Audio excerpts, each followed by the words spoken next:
여러분 혹시 북극 제비갈매기라고 들어보셨나요? 아마도 새를 좋아하시거나 남북극에 관심이 있으신 분들은 한 번쯤은 들어보셨을 거라고 생각이 됩니다. 제가 오늘 여러분과 함께 일명 북극 제비갈매기라는 별명이 붙은 극지과학자로서 저의 꿈을 나누고자 합니다. 북극 제비갈매기 이야기가 나왔으니까 이 새의 삶의 꼴, 그 생태에 대해서 잠깐 살펴보시기로 하시죠. 신상 기록으로 지금 돼 있는데 학명은 스터나 파라디아스야, 영명은 아크틱 턴이라고 합니다. 그리고 몸무게는 125g이고 몸무게에 비해서 상당히 오래 삽니다. 30년 정도 수명을 가지고 있습니다.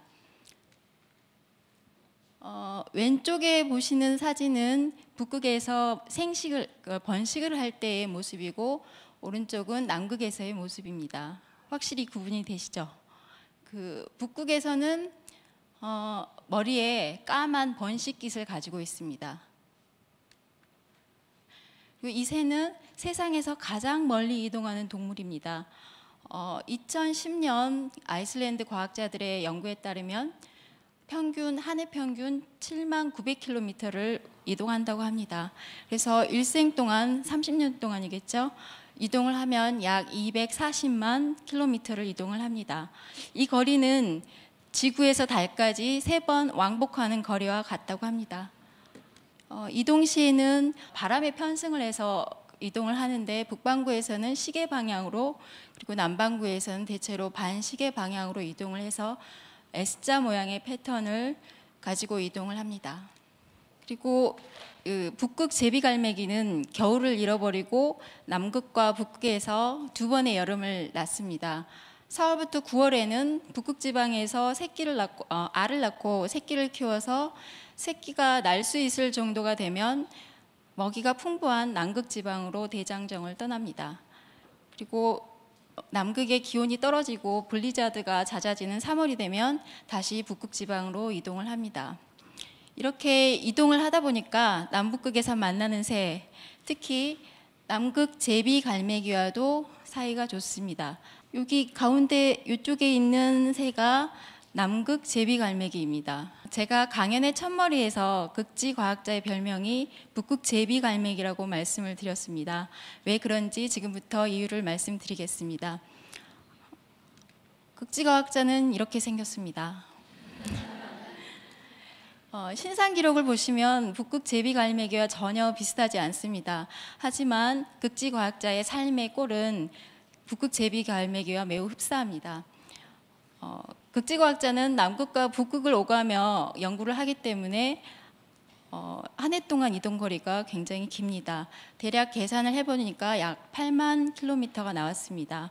30년을 저희가 근무를 한다고 계산을 해보니까 저희가 연구하는 동안에 240만 km를 움직이는 것으로 계산이 됐습니다. 북극 제비갈매기와 비슷하죠. 그래서 저희는 날개가 없어서 여러 가지 운송 수단을 이용을 합니다. 맨 위에 있는 게 군용 수송기도 있고요. 경비행기, 설상차, 세빙연구소, 날아온 등등 아주 다양합니다. 저희도 겨울을 남극의 여름과 바꾸어 삽니다. 그래서 12월부터 2월에는 남극에서 연구활동을 하고 6월부터 8월에는 북극에서 연구활동을 합니다. 그리고 나머지 기간에는 연구 자료를 분석하거나 남극에 갈 준비나 북극에 갈 준비를 합니다. 극지과학자도 네트워크가 좋습니다.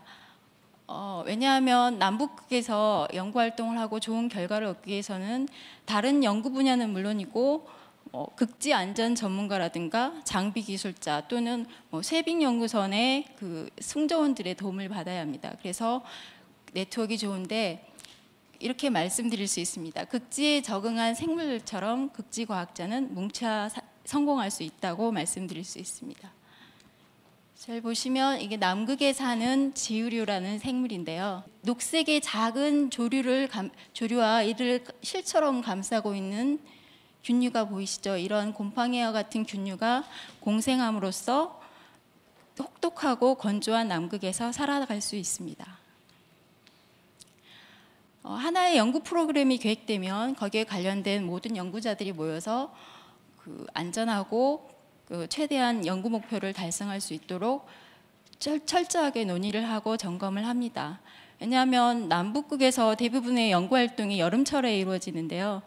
그 날씨도 변화무쌍하고 그래서 저희가 계획을 몇 번씩 되짚어보고 시나리오를 짜야 합니다.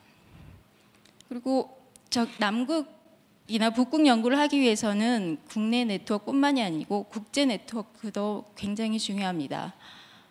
왜냐하면 앞에 서서 보셨지만 남북극 연구를 위해서는 세빙 연구선도 필요하고 그다음에 비행기도 필요하고 헬리콥터도 필요합니다. 이런 것들을 다 부담하기 위해서는 굉장히 비용이 많이 듭니다. 그래서 모든 나라에서 국가 차원에서 이를 지원하고 있지만 아무리 돈이 많은 선진국이라고 할지라도 남극이 우리나라 한반도의 62배입니다. 그리고 북극해는 55배나 되고요. 이런 넓은 지역에서 모든 분야를 연구하기에는 너무 비용 부담도 크고 과학자도 부족합니다. 따라서 남북극에서는 아주 다양한 분야에서 국제 공동 연구가 이루어지고 있습니다. 이쪽 맨 오른쪽의 사진은 이탈리아와 2011년에 이탈리아와 우리나라의 운석 탐사팀이 운석을 공동 탐사를 해서 130개나 되는 운석을 수집하였습니다.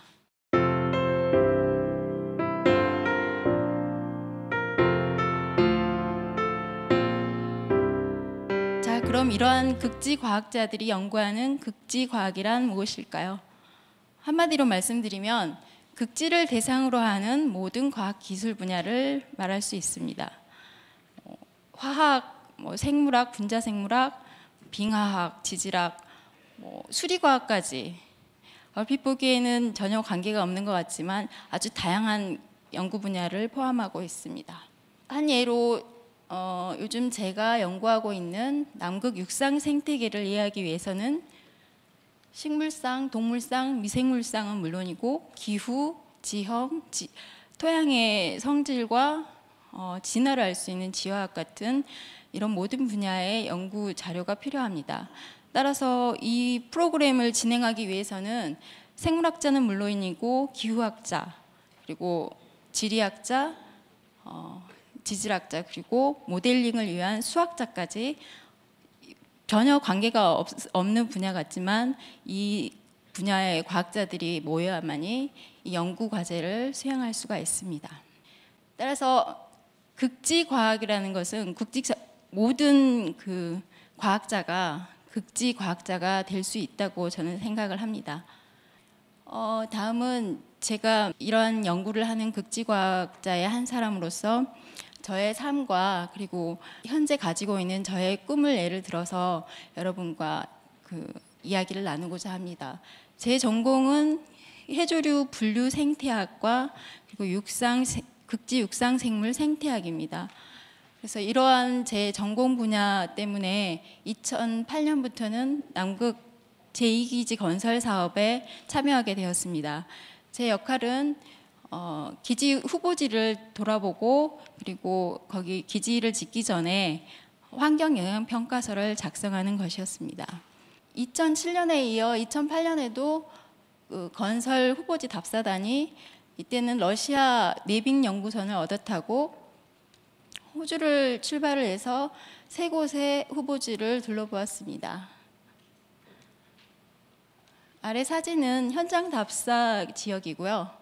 그리고 그 러시아 내빙 연구선 아카데믹 페드로프호에서의 활동을 보여드리고 있습니다.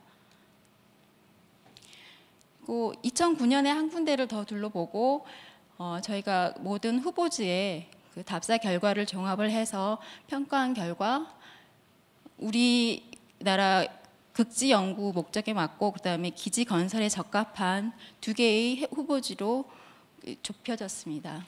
이 2개의 후보지를 정밀 조사해서 비교하기 위해서 드디어 우리나라의 쇠빙연구선 아라오노를 타고 남극을 향하게 되었습니다. 쇠빙연구선 아라오는 60여 개의 과학 장비가 갖추어진 첨단 과학 연구선입니다. 남의 배를 얻어 타다가 쇠빙연구선을 타고 2010년에 남극을 향하는 것은 정말 감격스러운 일이었습니다. 그날 첫 식사가 아주 훌륭하게 나왔습니다. 보이시죠? 바닥까지였습니다. 그런데 세빙 연구소는 일반 배에 비해서 폭이 좁습니다. 왜냐하면 얼음지대에 가서 세빙을 해야 되기 때문에 좀 좁게 나오거든요. 그래서 얼음지대에서는 아주 파워풀하게 잘 나가지만 대양에서는 앞뒤 좌우로 굉장히 많이 흔들립니다. 보시면 좀 어두운데요. 이게 복도가 기울어져 있습니다. 이게 제가 사진을 돌린 게 아니고요. 이렇게 기울어져 있습니다.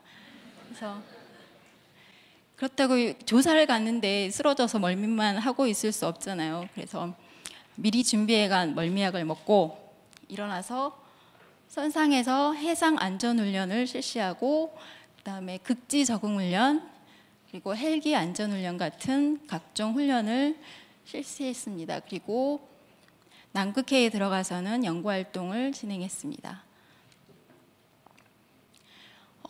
정밀 조사지에 도착해서는 여러 가지 환경 조사 활동을 수행했습니다.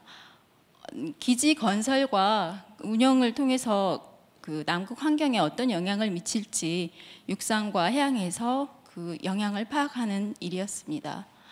가끔 그 일을 하다 보면은 얼음을 이렇게 도끼로 제가 지금 깨고 있거든요. 깨야 되는 경우도 생깁니다. 그래서 아래 사진은 1차 정밀조사단의 사진이고요. 2차 그리고 올해 초죠. 3차 정밀조사단은 건설 부지 확정 기념식도 겸했습니다. 그래서 모든 조사 결과를 종합을 해서 극지연구소와 환경정책평가연구원이 주축이 돼서 기지 건설에 따른 환경 영향 평가서를 작성하고 남극조약 회의에 이걸 제출을 하였고 올해 6월 11일에 만장일치 남극조약 회의에서 만장일치 동의를 얻어서 이제 남극에 우리 장보고 기지를 건설할 수 있게 되었습니다.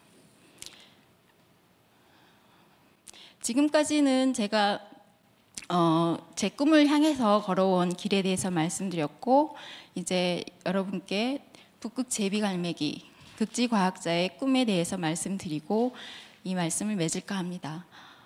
이곳은 장보고 과학기지가 건설될 건설지입니다. 여기서 저의 꿈과 여러분의 꿈이 커갈 것입니다.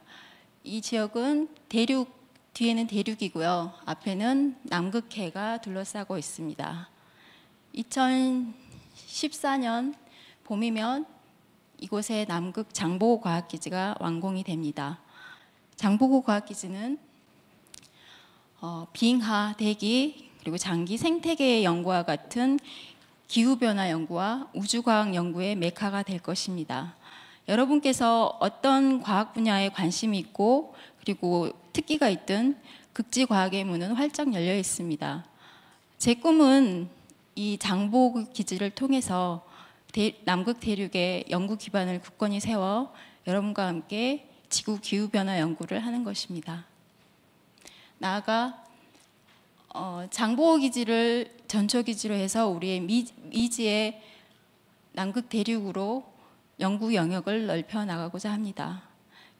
세상에서 가장 맑고 깨끗한 하늘과 그리고 공기 그리고 가장 오래된 운석과 그리고 가장 오래된 빙하가 있는 그리고 가장 순수한 바다가 있는 남극이 여러분께 열려 있습니다.